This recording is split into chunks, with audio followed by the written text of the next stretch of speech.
శ్రీ సీతారామాభ్యాం నమః. శ్రీ గురుభ్యో నమః. శ్రీమద్ వాల్మీకి రామాయణము బాలకాండము 12వ సర్గము. అశ్వమేధ యాగమునకు ఏర్పాట్లు చేయుటకై దశరథుని ఆదేశము. ఋష్యశృంగుడు అయోధ్యకు వచ్చిన తరువాత చాలా కాలానికి మనోహరమైన ఒకానొక వసంత ఋతు ప్రారంభంలో చైత్రశుద్ధ పూర్ణిమ నాడు దశరథ మహారాజు అశ్వమేధ యాగాన్ని ప్రారంభించటానికై సంకల్పించాడు.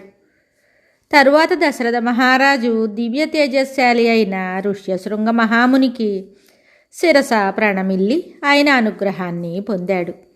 పుత్ర సంతాన ప్రాప్తి ద్వారా వంశాభివృద్ధి కొరకై చేయబడు యజ్ఞానికి ప్రధాన ఋత్విజునిగా ఉండుటకై ఆయనను అభ్యర్థించాడు. ఋత్విజునిగా అభ్యర్థింపబడిన ఋష్యశృంగుడు అందుకు సమ్మతించి యజ్ఞద్రవ్యాల్ని సిద్ధం చేయించండి, యాగాశ్వాన్ని విడిచిపెట్టండి అని రాజుతో చెప్పాడు. అంతటి దశరథుడు మంత్రిముఖ్యుడైన సుమంత్రుని ఇలా ఆదేశించాడు. సుమంత్ర, వేద పండితులను ఋత్విజులను అయిన సుయజ్ఞుని, వామదేవుని, జాబాలిని, కాశ్యపుని, పురోహితుడైన వశిష్ఠుని, అట్లే తదితర బ్రాహ్మణోత్తములను శీఘ్రంగా వెంటబెట్టుకుని రమ్ము అని. తరువాత శీఘ్రగమనుడైన సుమంత్రుడు త్వరగా వెళ్ళి వేదపారంగతులైన ఆ బ్రాహ్మణోత్తములను అందరినీ వెంటబెట్టుకుని వచ్చాడు. ధర్మాత్ముడైన దశరథ మహారాజు వారిని పూజించి ధర్మార్థ సాధనకు ఉపయుక్తములగు మధురమైన మాటలను పలికాడు. పుత్రుల కొరకై తపనతో తహతహలాడుచున్న నాకు మనశ్శాంతియే కరువయింది. అందులకై అశ్వమేధయాగాన్ని చేయటానికి సంకల్పించాను. ఆ యజ్ఞమును విధి విధానముగా చేయగోరుచున్నాను. ఋష్యశృంగుని ప్రభావం చేత నా కోరికలు సిద్ధించును. తరువాత వశిష్ఠుడు మొదలగు బ్రాహ్మణోత్తములందరూ రాజు పలికిన మాటలను విని బాగు అని అభినందించారు. ఋష్యశృంగుడు మొదలగు విప్రులు రాజుగారితో, యాగమునకు అవసరమైన వస్తువులను తెప్పించండి, యజ్ఞాశ్వమును విడిచిపెట్టండి. పుత్రప్రాప్తికై అశ్వమేధయాగమును చేయవలనను సంకల్పము నీకు కలిగినందువలన అమిత పరాక్రమశాలురైన 4 కుమారులను నీవు పొందగలవు అని సాదరంగా పలికారు. బ్రాహ్మణులు పలికిన ఆ మాటలను విని దశరథుడు ఎంతో సంతోషించాడు.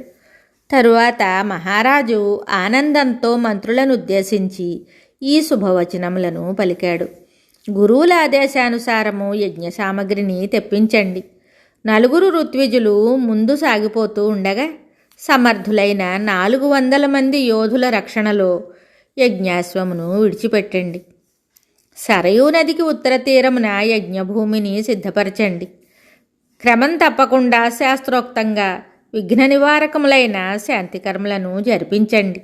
ఈ అశ్వమేధ మహాయజ్ఞమును ఆచరించడంలో కష్టములు కానీ అపచారములు కానీ సంభవించే అవకాశమే లేకున్నచో సామాన్యులైన రాజులందరూ ఈ యజ్ఞమును చేయటానికి పూనుకొని ఉండేవారే.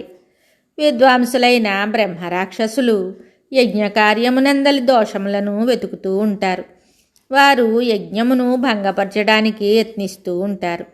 యజ్ఞమునకు విఘ్నము కలిగినచో వెంటనే కర్త నశించును.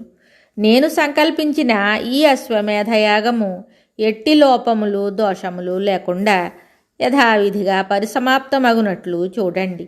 కార్యనిర్వహణమునందు మీరు మిక్కిలి సమర్థులు కదా. ఆ మంత్రులందరూ మహారాజు యొక్క ఆజ్ఞలను విని ప్రభువులు ఆదేశించినట్లే అని ఆయనను ప్రశంసిస్తూ తదాజ్ఞలను నిర్వర్తించారు. ఆ బ్రాహ్మణోత్తములందరూ ధర్మజ్ఞుడైన మహారాజును కొనియాడారు. ఆయన అనుజ్ఞను తీసుకుని వారందరూ తమ తమ నివాసాలకు వెళ్ళిపోయారు.